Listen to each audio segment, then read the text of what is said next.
বলবো আমার বাসা নাই, আমি আজকে 5 দিন হয় আমার কোনো কর্ম নাই, আমার পকেটে একটাও টাকা নাই। আমি যখন ঘরের মধ্যে আসি আমার সন্তানগুলি খাবারের জন্য হাউমাউ করে সুবহানাল্লাহ কোন। এরকম ঘর আছে না নাই? জোরে বলেন, অভাবী সংসার আছে না নাই? এবার যখন আব্দুল্লাহ ইবনে মুবারকের সামনে ওই সাহাবী চোখের পানি ছেড়ে দিয়ে কয়, ভাই আজকে 5 দিন হয়, একদিন আমার সন্তানগুলি খিদার্ত নিয়ে আমার সামনে আসছে, আমি ঘর থেকে একটু পালিয়ে গেছি। দ্বিতীয় দিন যখন আসছে আমি আবার পালিয়ে গেছি। এমনি ভাবে যখন তৃতীয় দিন আসছে, যখন সন্ধ্যা হয়ে গেল আমার সন্তানগুলি চোখের পানি ছেড়ে দিয়ে কয়, বাবা আর খিদা সহ্য করতে পারি না, সন্ধ্যাবেলা যদি আমাদের মুখের মধ্যে খাবার না দাও আমরা মনে হয় এই খাবারের জন্য মারা যাইব। আল্লাহু আকবার। এবার যখন আব্দুল্লাহ ইবনে মুবারক অবাক হয়ে গেলেন, আমি হজ করি, প্রতি বছর মক্কায় যাই, মদিনায় যাই, আমি কত মানুষকে দান সদকা করি, কিন্তু অবাক হয়ে গেল আমার প্রতিবেশীর একটা লোক, আমার প্রতিবেশীর একটা সন্তান এমনি কষ্ট পায়, আমার গবস আল্লাহর দরবারে কবুল হইব না? বলেন ঠিক কিনা? আব্দুল্লাহ ইবনে মুবারক বুকের মধ্যে দুঃখগুলি চাপা দিয়া কয়, বাইরে তোমার যা কষ্টগুলি আছে আমার সামনে বলো। এবার ওই সাহাবী যখন কষ্টের কথাগুলি বললেন, বাইরে সকালবেলা আমি কর্মের জন্য গেলাম, বিকাল পর্যন্ত আমাকে কেউ কাজে নেয় না, আমি বিকাল পর্যন্ত অপেক্ষা করলাম, রাত্রে যদি আমি ফিরে আসি আমার সন্তানের মুখের মধ্যে কেমনে আমি খাবার দিব? আল্লাহু আকবার। তাইলে কেমনে আপনি গরুর মাংস কিনলেন, আপনার ঘরের মধ্যে কেমনে গোস্ত আসলো, এই ঘরে কি ভাত নাই? করে না না ভাই, আমার ঘরের মধ্যে ভাত নাই, আমি কেমনে গোস্ত রাঁধছি একটু শুনতে চাননি? কয় হ্যাঁ শুনতে চাই। এবার যখন সাহাবীরা দিলেন, সাহাবীরা দিয়ে কয়, বাইরে আমি যখন কর্মে গেলাম কেউ আমাকে কর্মে নেয় না, আমার পকেটের মধ্যে একটা টাকা নাই, ঘরের মধ্যে চাল নাই, ডাল নাই, তেল নাই, কোনো খাবার নাই, আমার সন্তানগুলি আসলে কষ্ট পাইব, খাবারে কষ্ট পাইব বিদায় আমি একটু দূরে এক জায়গায় গেলাম। ওই যে জলার মধ্যে যায় দেখি কিছু মানুষ একটা মরা গরু টাইনা আনছে, আইনা যখন মরা গরুটা ফালাইছে আমি ওই জায়গায় অবস্থান করছি। আল্লাহু আকবার কোন। চোখের পানি ছেড়ে দিয়া অবাক হয়ে গেলেন আব্দুল্লাহ ইবনে মুবারক। কয় না কি কয়? মরা গরু জব করছে, সে কি মরা গরুর গোশত আনছি নিয়ে মনে হয় না? এবার আব্দুল্লাহ ইবনে মুবারক ডাক দিয়ে কয়, একটু তাড়াতাড়ি কও, আমার আর সহ্য হচ্ছে না, তুমি কি দুঃখের কথাগুলি বলছো? কয় ভাই যখন এই মরা গরুটা এই জায়গায় রাইখা যখন মানুষ চলে গেছে, আমি শর্মের কথা কি বলবো? আমি পাগলা, আমার সন্তানের জন্য আমি এই মরা গরুর চামড়াটা উঠাইয়া ওই জায়গার থেকে একটু সুদ মাংস নিয়ে আসছি, আর ওই মাংসটা আমার ঘরে রান্না করছি। কন্যা আল্লাহু আকবার। এরকম কষ্টের জীবন মানুষের আছে না নাই? আব্দুল্লাহ ইবনে মুবারক ডাক দিয়ে আল্লাহ, কি অভাবে আমার সমাজের মানুষগুলি বাস করে, আমি আমার সমাজের মধ্যে নিজেকে বড় লোকই ভাবি। আছে না নাই? জোরে বলেন আছে না নাই? এক জায়গায় মাহফিলের দাওয়াতে গেছে, মুসল্লি নাই, শ্রোতা নাই, তো জিজ্ঞেস করলাম কি তো সমস্যা কি? এই জায়গায় শ্রোতার সমস্যা কি? হুজুর মেলে গেছে সবাই। নাউজুবিল্লাহ। কি মেলে গেছে? ওয়াজের দিন মেলে গেছে মানে কি? হুজুর আমাদের এলাকার এক ধনী মানুষ উনি নতুন হজ করছে। কি করছে? আপনাদের এলাকায় হাজী সাহেব আছে না নাই? দানবীর আছে না নাই? বড় লোক আছে না? বড় লোকের একটু ডিমান্ড আছে না নাই? তো কি হয়েছে? তারা মেলে গেলে আজকের এই মাহফিল সাথে লাভ কি? এবার এক জায়গায় হুজুর আমার এলাকায় একজন নতুন হাজী সাহেব জন্মাইছে, ওনাকে যখন আমরা মাহফিলের কাঠটা লইয়া গেলাম, ওই মাহফিলের কাঠটা দেখে উনি কয়, এই মাহফিলটা কে টাঙাইছে? আবুল কাদের দরবেশ সাহেব। এক্সাম্পল, দরবেশ সাহেব মাহফিল ডাকাইছে, ভালো কথা, তুমি তো সিঁড়িটা আনছো, তুমি তো জানো আমি নতুন হজ করে আইছি এই বছর, কমপক্ষে তো আমার নামের আগে হাজী সাহেব লেখানোর দরকার ছিল। নাউজুবিল্লাহ। আসলে কথা বুঝেন নাই? কি কয়? আমি যে এবার হজ করে আসছি, আমার নামের আগে তো কমপক্ষে টাইটেল বা লাগানোর দরকার ছিল যে আমি একজন হাজী সাহেব, কন্যা নাউজুবিল্লাহ। তো যে বেলা সিরিল হয়ে গেছে, বেলার গালে গালে দিছে তাপ্পর, আরো জোরে কর নাউজুবিল্লাহ। এবার এই লোক, উনি একটু শক্তিশালী মানুষ, সম্মানিত মানুষ, উনি কয় যেহেতু আমারে আপনি এত বড় থাপ্পড়টা দিচ্ছেন হাজী সাহেব নাম না লেখানোর কারণে, আমি ওইটার মাতাল কদ্দুর আছে সামু, এরকম চায় কি চায় না? জোরে বলেন। আপনারা কি আসলে কথা বুঝেন না? এবার যখন চাইতেছে, এবার মেল বসছে মাহফিলের দিন, এবার মেল শেষ করে যখন আসছে, এবার হুজুর ভাই কি হয়েছে, সমাধান এটা হয়েছে আগামীতে আর কোনদিন কোন হাজী সাহেবের নামের মধ্যে যেন এই জিনিসটা যারা হজ করে আসছে প্রত্যেকের নামের আগে হাজী সাহেব দিতে হইব, কন্যা নাউজুবিল্লাহ। আপনি কষ্ট করতে পারেন হুজুর, কেন আমরা নাউজুবিল্লাহ বলবো? আল্লাহ রাব্বুল আলামিন কয় জগতের মানুষেরা রে, তুমি হাজী সাহেব এইটা লিপিবদ্ধ করার দরকার নাই, তুমি হাজী সাহেব এটা দোকানে পানে প্রচার করার দরকার নাই, তুমি হাজী সাহেব মাহফিলের প্যান্ডেলে বলার দরকার নাই। আমি রব্বুল আলামিন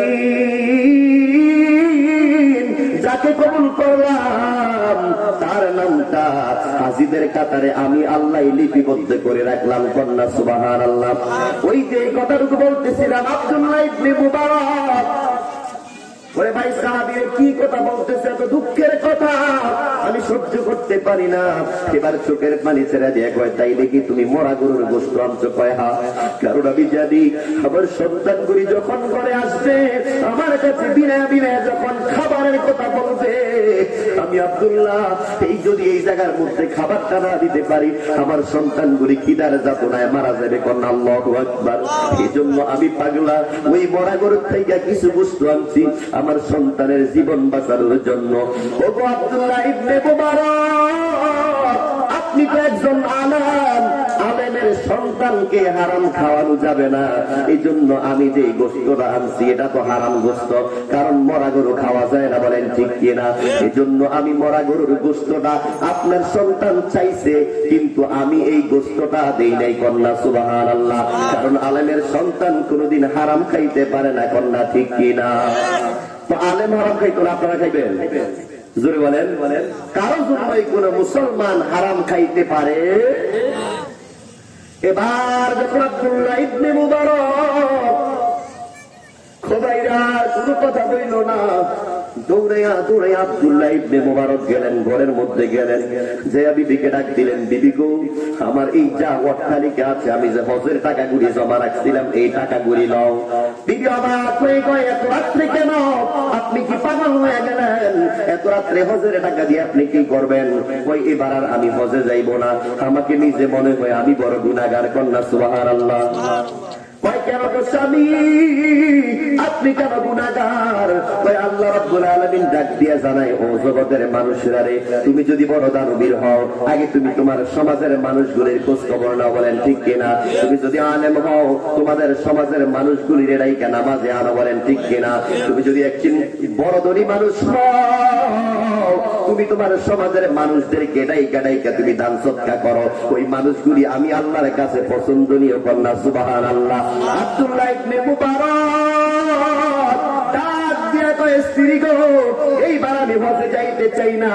এবার আব্দুল্লাহ ইবনে মুবারক ঘরের থেকে টাকাটা আইনা এবার ওই সাহাবীকে দিলেন, নাও ভাই, তোমার যা লাগে এইখান থেকে টাকা নিয়ে যাও, তোমার ঘরের মধ্যে যা কিছু খাবার লাগে এই জায়গা থেকে নিয়ে আসো। এবার যখন সাহাবীকে টাকা দিলেন, সাহাবী দৌড়ে যখন যায় বাজারের মধ্যে থেকে তার সব খাবার গুলি কিনে নিয়ে আসলেন। এবার খাবার গুলি নিয়ে আইসা যখন তার সন্তানের মুখে খাবার দিলেন, আল্লাহ রাব্বুল আলামিন দেখে কি দেখে না? জোরে বলেন, দেখে কি দেখে না?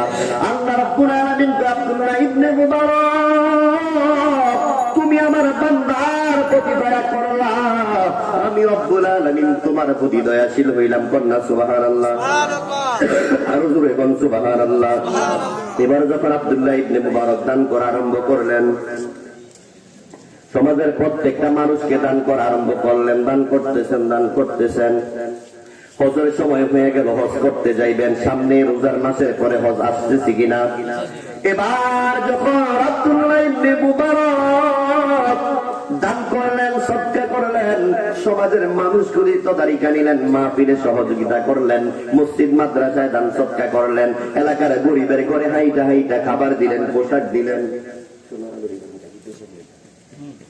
এবার যখন খাবার দিলেন, সবকিছু দিলেন, সব হাজিরা হজ করতে গেলেন, আব্দুল্লাহ ইবনে মুবারক গেলেন না, ঠিক কিনা?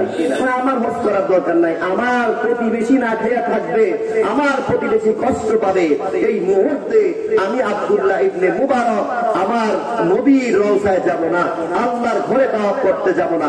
যেদিন আমার সমাজের মানুষগুলি ভালো থাকবে, ওই দিন আমি আল্লাহর ঘরে এবং নবীর রওজায় যাব। কন্যা সুবহানাল্লাহ। এবার যখন হজের মাস চলে আসলেন, হজে সবাই গেলেন। আব্দুল্লাহ ইবনে মুবারক প্রতি বছর হজে যাইতেন। হজে যায় সবার সাথে দেখা হইল। আব্দুল্লাহ ইবনে হজের সব জায়গার মধ্যে আছেন, পাথর দিয়া শয়তানকে ইটা মারতেছেন, আল্লাহ রসুলের রওজা ধারে দাঁড়ায় দাঁড়ায় সালাম দিতেন, সবাই দেখতেছে। হঠাৎ করে দেখে আব্দুল্লাহ ইবনে মুবারক নাই। এবার সবাই হজ করে যখন ফ্লাইট হয়ে গেল, সবাই যখন চলে আসলেন, এবার চলে আসার পরে সবাই বলে, ওরে আব্দুল্লাহ ইবনে মুবারক, তুমি কেমন পাঠান, আমাদের সাথে হজ করলা, আমাদের সাথে সব কিছু করলা, একসাথে খাবার দাবার খাইলা, কিন্তু আব্দুল্লাহ ইবনে মুবারক তুমি আমাদেরকে ফালাইয়া কেমনে পাষাণের মতো চলে আসলা? আব্দুল্লাহ ইবনে মুবারক কয়, তোমরা কি পাগল হইছো নাকি? আমি তো এইবার হজে যাই নাই। সুবহানাল্লাহ। কি বলেন? আপনি হজে গেলেন, আমরা দেখলাম, আপনি আমাদের সাথে তাওয়াফ করলেন, জিয়ারত করলেন, মসজিদে নববীতে নামাজ পড়লেন, সব কিছু করলেন, আসওয়াদ পাথরে চুমা খাইলেন, একসাথে খাবার দাবার খাইলেন, আপনি এখন বলেন আপনি হজে যান নাই? কয় না, আমি তো হজে যাই নাই। আল্লাহ রাব্বুল আলামিন ডাক দিয়ে, আব্দুল্লাহ, ও আব্দুল্লাহ রে, তুমি যে আমার বান্দার মুখের মধ্যে খাবার দিলা, তুমি যে আমার বান্দার প্রতি দয়াশীল হইলা, তুমি যে আমার বান্দার অসহায়ের সময় তুমি পাশে যাইয়া দাঁড়াইলা, আমি আল্লাহ রাব্বুল আলামিন এবারের হাজীদের সামনে সামনে তোমাকে আমি আল্লাহ রাখছি। কন্যা সুবহানাল্লাহ। আব্দুল্লাহ ইবনে মুবারক ঘুমায়া গেলেন। ঘুমের সামনে যখন ঘুমায়া গেলেন, গভীর রাত্রে এহলার আসলো। ও আব্দুল্লাহ ইবনে মুবারক, তুমি হজে যাও নাই বটে, আল্লাহ রাব্বুল আলামিন তোমার হজটা কবুল করছে। কন্যা সুবহানাল্লাহ। আব্দুল্লাহ ইবনে মুবারক ডাক দিয়ে কয়, কেমনে? কয়, তুমি যে অসহায়ের পাশে দাঁড়াইলা, তুমি যে ক্ষুধার্ত মানুষকে খাবার খাওয়াইলা, তুমি যে মাহফিলে সহযোগিতা করলা, তুমি যে মসজিদে দান সদকা করলা, তুমি যে অসহায় মানুষের উপরে হাত বুলাইলা, এই জন্য আল্লাহ রাব্বুল আলামিন খুশি হইয়া তোমার পক্ষ থেকে হজটা কবুল করেছেন। কন্যা সুবহানাল্লাহ।